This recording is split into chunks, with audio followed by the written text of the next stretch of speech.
Catastrophic event detected. Origin point terminated. So I'm here at the offices of 310. I got Adam Orth here with me. You guys made a game called a Drumft. Oh. It's a Drumft. Wait, hold on, what? Well, there's a number in the middle of it, like that movie Fan 4 Stick. Wait, there's a number in it?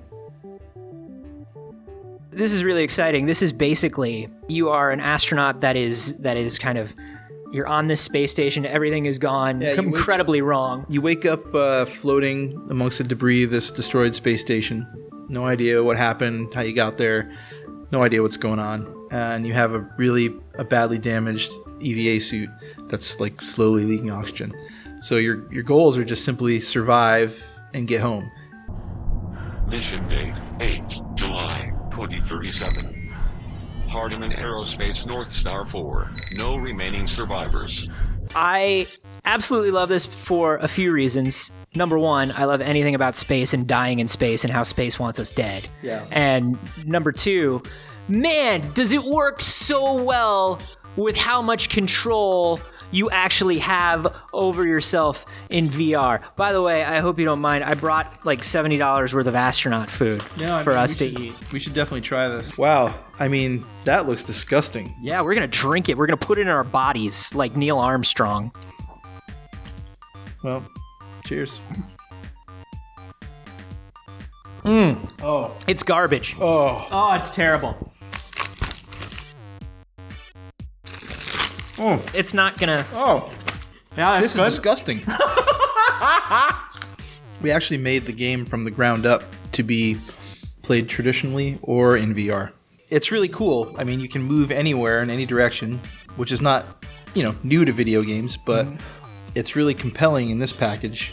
And we have this mechanic where you're slowly leaking oxygen, and because you're in a disaster and your suit's messed up, the oxygen supply has now been turned into a shared resource for propulsion. So you have, slowly leaking oxygen, and if you use your propulsion pack, it depletes it a little more.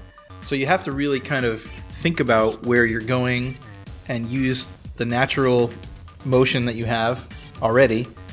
And you have to, there's all these little micro decisions, so like every movement matters.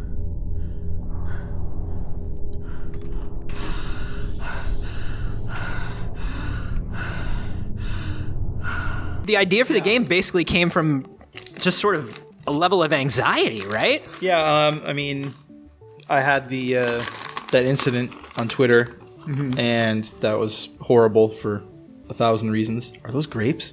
I think they were at one point. Those are pretty good. I like these. Yeah. I could eat more of those. Yeah, let's have more. Yeah. It came from that, that incident, which was, again, horrible and entirely my fault. About a week after it happened, I started working on this idea because I didn't really have anything else to do. And again, my fault. Yeah. I decided early on, I wanted to do something really personal and small.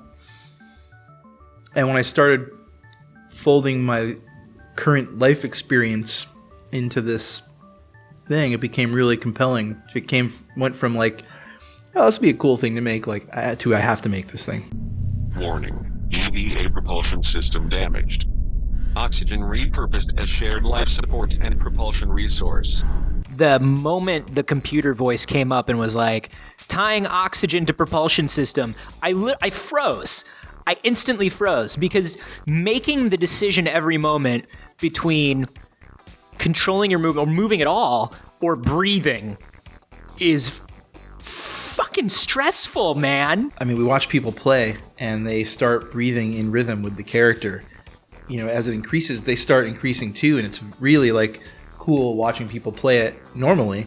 But then when they play it in VR, it's like a whole experience. I mean, when you were playing it and you had the helmet on. I put a helmet on because I'm an idiot. Well, it was cool. It was cool because you had the VR goggles and the helmet on, and it really kind of enhanced the experience, and you were sweating, and it was awesome. Anyone who says these are the rules of VR, that's not cool. Putting a ceiling on what you can and can't do is a bad idea, and a lot of people told us, you can't do that. Don't do that. Don't do that. And every time they did that, we did it. Hardeman Aerospace North Star 4, this is Mission Control. Do you copy? Catastrophe signal received. Unable to determine current location or crew status. Please advise. Over.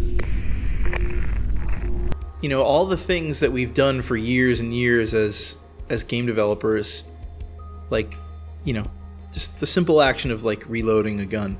Like, there's only so many ways we can do that now, right? And we just take all those things for granted. But when you're in VR, all those things become new again, and they're like monumental. It's been awesome because as designers and creators, it's really, you know, taking all the guns and the enemies out, and then having this other thing where everything is just like new and interesting again has been really super fun. Like, we're starting over completely. It's like, oh, I'm just grabbing this thing that's floating, but oh my god, that was like so satisfying. Like, I did it. Obviously, it's science fiction and it's fictionalized, but we tried to keep the human part in the game where you're constantly touching the world and things like that. So it feels like, you know, even though you're a trained astronaut, things have gone horribly wrong, and you just kind of have to improvise. And when you get those little moments, it's really powerful. People are going to get their Oculus, and you're going to be ready, right? Like, you're basically there at launch.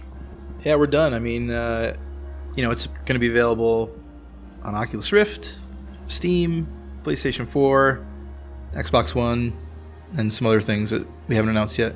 Awesome. Yeah. That's great, man. 28th. March 28th, and then if people want to keep up with it, it's you guys are at 310.com, right? 310.com, adrift.com. Adrumpft. Remember to put the woomph.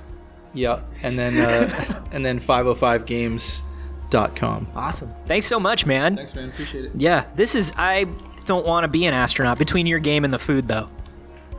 Yeah, food is pretty bad. Hi guys, Dagger and I just wanted you to know that there's an extended 20-minute version of this interview for patrons only at patreon.com/acarboni, so go over there to find out how to watch it. I technically wanted to tell you more than Dagger did. Dagger didn't want you to know.